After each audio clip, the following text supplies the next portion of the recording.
Assalamualaikum warahmatullahi wabarakatuh.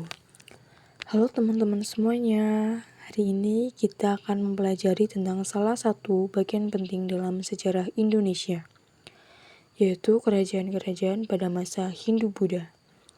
Kira-kira ada yang tahu nggak nih kerajaan apa yang pertama kali muncul dan siapa rajanya? Nah, yuk kita bahas bareng-bareng bagaimana kerajaan ini berdiri, lalu siapa rajanya, dan apa saja peninggalannya, agar kita bisa memahami akar sejarah bangsa kita. Jadi yang pertama adalah Kerajaan Kutai. Kerajaan Kutai didirikan oleh Maharaja Kudungga. Kerajaan Kutai bercorak Hindu. Letak Kerajaan Kutai itu di tepi Sungai Mahakam, Kalimantan. Nah, untuk gambarannya kurang lebih seperti ini ya teman-teman. Nah, untuk sumber sejarah. Jadi sumber sejarah Kerajaan Kutai adalah prasasti Yupa berjumlah 7 buah. Namun, ada 3 buah prasasti Yupa yang sudah bisa dibaca. Yang pertama berisi silsilah, yang kedua tempat sedekah, dan yang ketiga masa kejayaan. Untuk gambarannya kayak gini ya. Selanjutnya adalah sumber ekonomi. Sumber ekonomi masyarakat Kutai berdasarkan prasasti Yupa. Yang pertama adalah pertanian, dengan dibuktikan adanya minyak dan bungai malai. Dapat disimpulkan bahwa sudah ada usaha dalam bidang pertanian yang dilakukan oleh masyarakat Kutai. Lalu yang kedua adalah kerajinan dan pertukangan. Misalnya tuh udah ada lampu-lampu yang disebutkan dalam prasasti Tugu dihasilkan dari usaha di bidang kerajinan dan pertukangan. Hal ini menunjukkan bahwa kedua bidang usaha tersebut sudah berkembang di lingkungan masyarakat Kutai. Lalu yang ketiga adalah pertanian dan perdagangan. Selanjutnya yaitu adalah nama-nama raja. Jadi di sini saya hanya menjelaskan 3 raja saja ya teman-teman. Raja yang memerintah Kutai, yang pertama Raja Kudungga. Jadi Raja Kudungga adalah raja pertama dan pendiri kerajaan Kutai. Lalu dilanjut oleh Raja Aswawarman, yaitu putra dari Kudungga dan penerus pemerintahannya. Lalu dilanjut oleh Raja Mulawarman.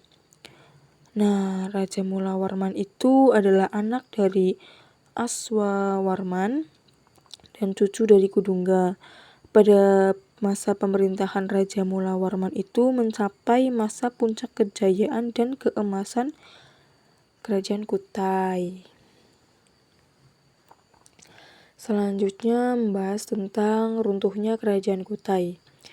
Runtuhnya kerajaan Kutai saat raja kerajaan Kutai terakhir yang bernama Maharaja Dharmasetya itu tewas di tangan Raja Kutai Kartanegara ke-13, yaitu Aji Pangeran Anum Panji Mendopo. Kerajaan Kutai Kartanegara selanjutnya menjadi kerajaan Islam yang bernama Kesultanan Kutai Kartanegara. Kutai Kartanegara selanjutnya menjadi kerajaan Islam.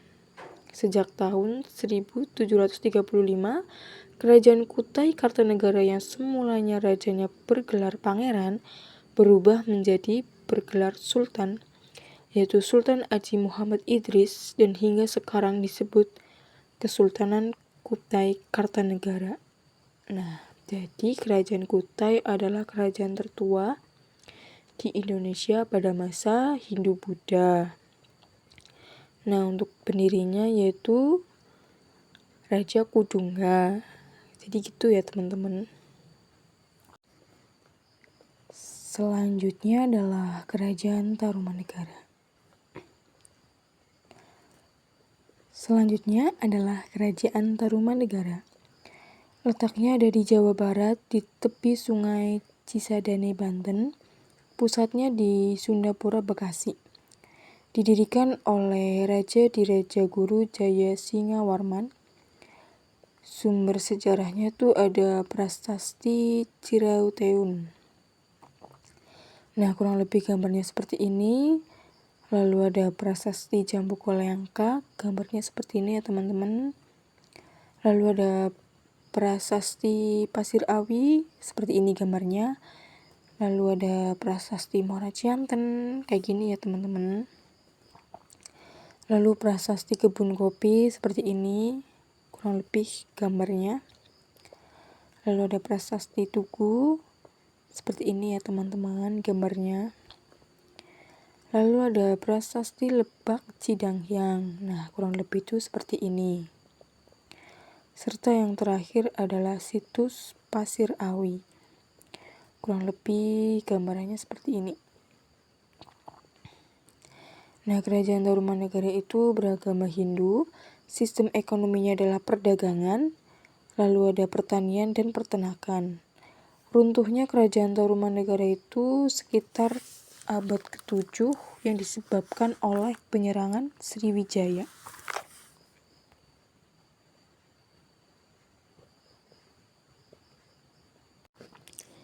Jadi, runtuhnya Kerajaan Tarumanegara menurut IRJI Moens dari Prasasti Kota Kapur kurang lebih 686 Masehi di Pulau Bangka tentang perjalanan Daputahyang ke bumi Jawa dengan membawa 20.000 tentara dengan maksud untuk menghukum negeri tersebut yang tidak mau tunduk pada Sriwijaya. Runtuhnya Kerajaan Tarumanegara pada akhir abad tersebut disebabkan oleh penyerangan Sriwijaya. Jadi kayak gitu ya teman-teman. Selanjutnya adalah Kerajaan Sriwijaya. Letaknya di Sumatera Selatan, pusatnya di Palembang, berdiri pada abad ke-7 Masehi, agamanya Buddha. Nah, untuk gambarannya seperti ini ya teman-teman. Lalu ada sumber sejarah, ada Prasasti Kedukan Bukit. Nah, gambarnya seperti ini. Lalu ada Prasasti Telaga Batu, kurang lebih seperti ini gambarnya. Lalu ada Prasasti Talang Tuo. Nah, seperti ini ya teman-teman. Lalu ada Prasasti Karangbrahi, kurang lebih seperti ini gambarnya. Lalu ada Prasasti Kota Kapur, jadi gambarnya kayak gini.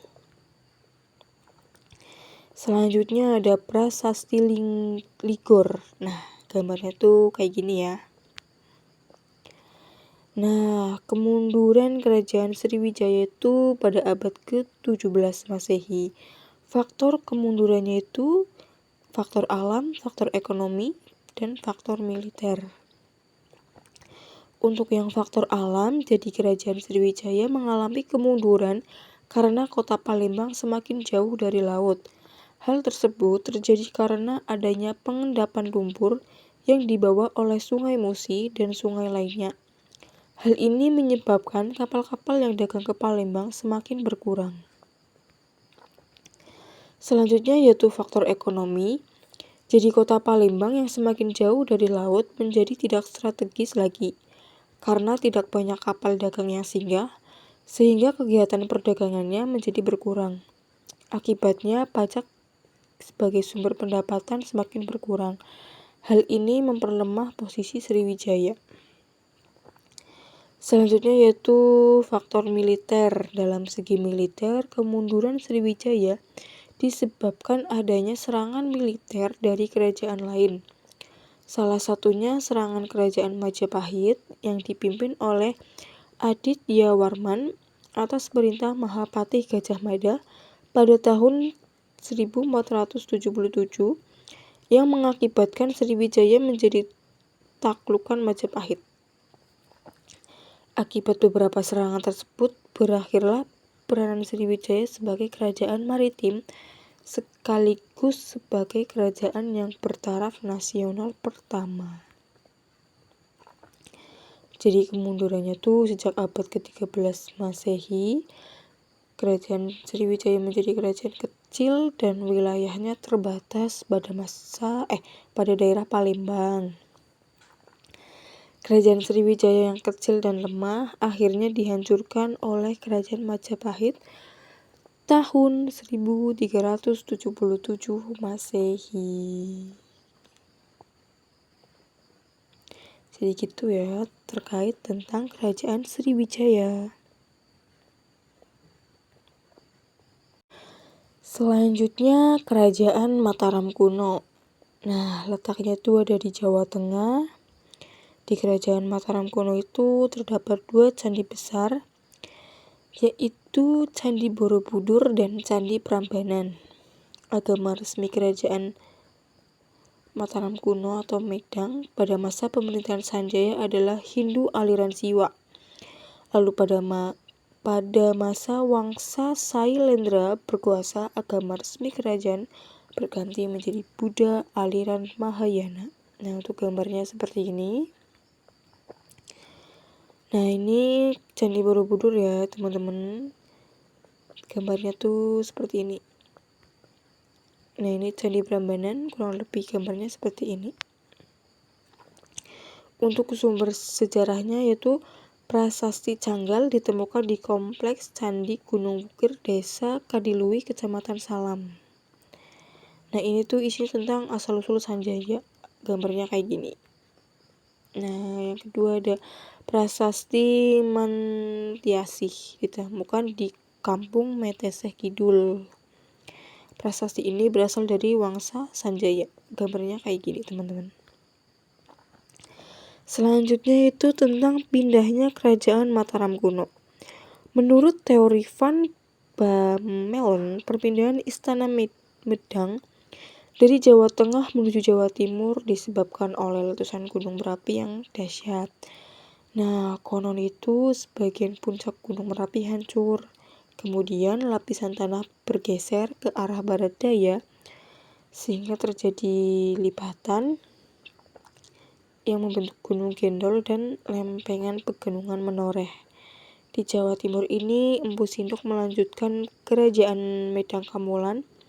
Istana Medang yang diperkirakan kembali berada di bumi Mataram hancur. Dinasti yang berkuasa di Medang periode Jawa Timur bukan lagi Sanjaya Wangsa, melainkan sebuah keluarga baru bernama Isana Wangsa yang merujuk pada gelar Abhiseka Empu Sendok, yaitu Sri Isana Wikrama Darmotungga.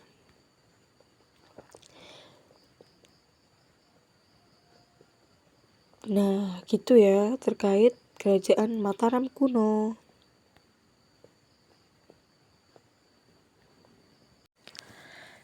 Selanjutnya adalah Kerajaan Kediri.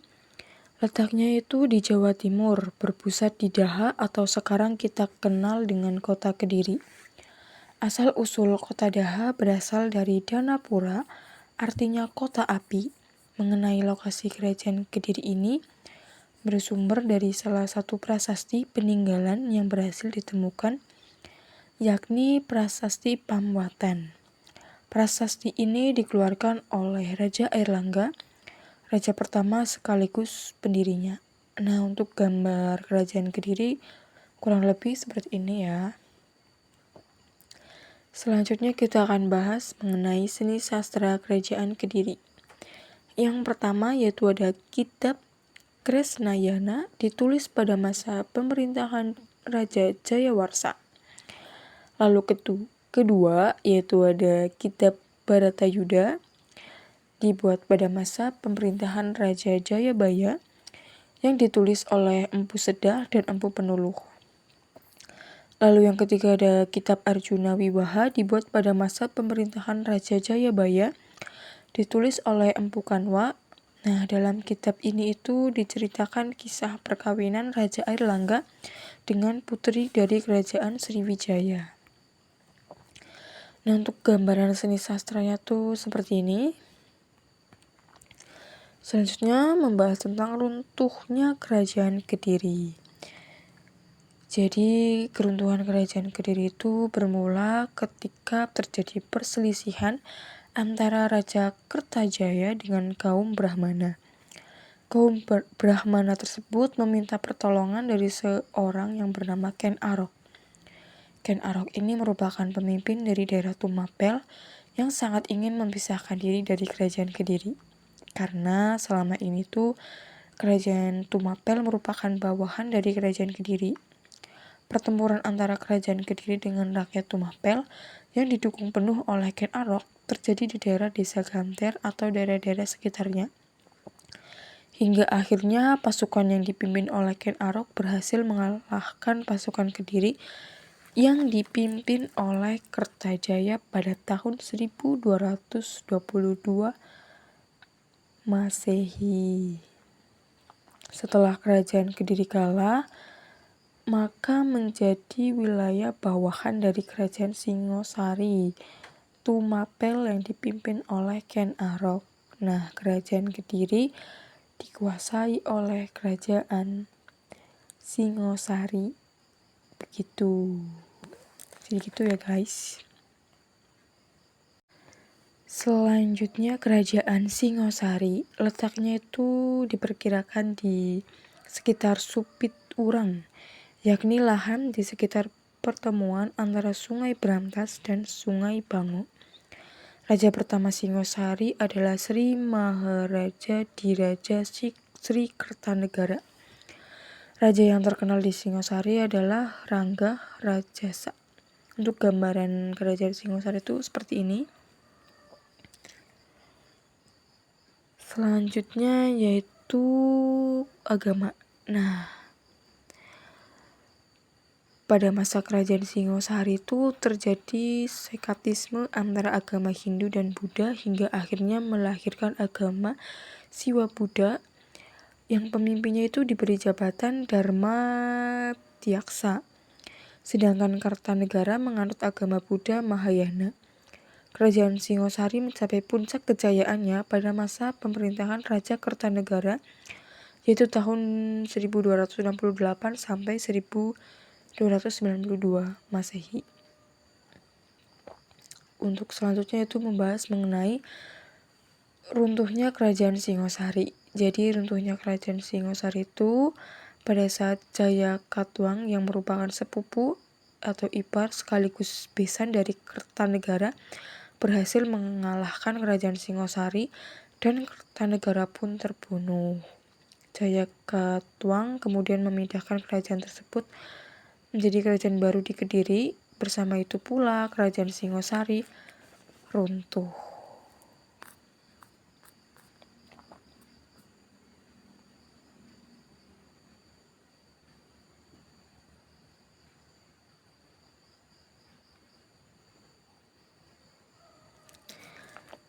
Nah, jadi kurang lebihnya terkait kerajaan Singosari itu seperti itu ya guys. Selanjutnya kita akan bahas kerajaan Majapahit. Jadi letaknya itu ada di Jawa Timur, dekat Sungai Brantas. Nah, pendiri kerajaan Majapahit adalah Raden Wijaya. Ini untuk gambaran kerajaan Majapahit, teman-teman. Berdasarkan sumber tertulis, raja-raja Majapahit umumnya beragama Siwa dari aliran Siwa Siddhanta kecuali Tribuana Tunggadewi, ibunda Hayam Wuruk yang beragama Buddha Mahayana. Walaupun begitu, Siwa dan Buddha merupakan agama resmi kerajaan hingga akhir tahun 1447. Nah, ini tuh ilustrasi Hayam Wuruk ya, teman-teman. Selanjutnya kita akan bahas faktor perkembangan kerajaan Majapahit. Jadi faktor-faktor yang mempengaruhi perkembangan kerajaan Majapahit yaitu kecakapan dari Mahapatih Gajah Mada dalam menepati sumpah yaitu Sumpah Palapa, kemajuan dalam bidang perdagangan dan kebudayaan yang sudah tergolong maju pada masa itu, sudah memiliki angkatan perang yang telah terlatih dan sangat kuat pada waktu itu, susunan atau sistem pemerintahan yang sudah teratur. Majapahit memiliki struktur pemerintahan dan susunan birokrasi yang teratur pada masa pemerintahan Hayam Wuruk. Dan juga tampaknya struktur dan birokrasi tersebut tidak banyak berubah selama perkembangan sejarah. Selanjutnya membahas mengenai faktor kemunduran. Sepeninggalannya Hayam Wuruk dan Gajah Mada, tidak ada raja Majapahit yang cakap dalam memerintah. Itu termasuk ke dalam faktor kemunduran ya guys. Nah, yang kedua yaitu adanya perang saudara yang dikenal dengan Perang Parekrek yang mengakibatkan melemahnya kerajaan Majapahit. Selanjutnya yaitu dibaginya kekuasaan di dalam sistem pemerintahan yang didasarkan pada kekeluargaan atau lebih dikenal dengan tahun 1405 sampai 1406 yaitu nepotisme.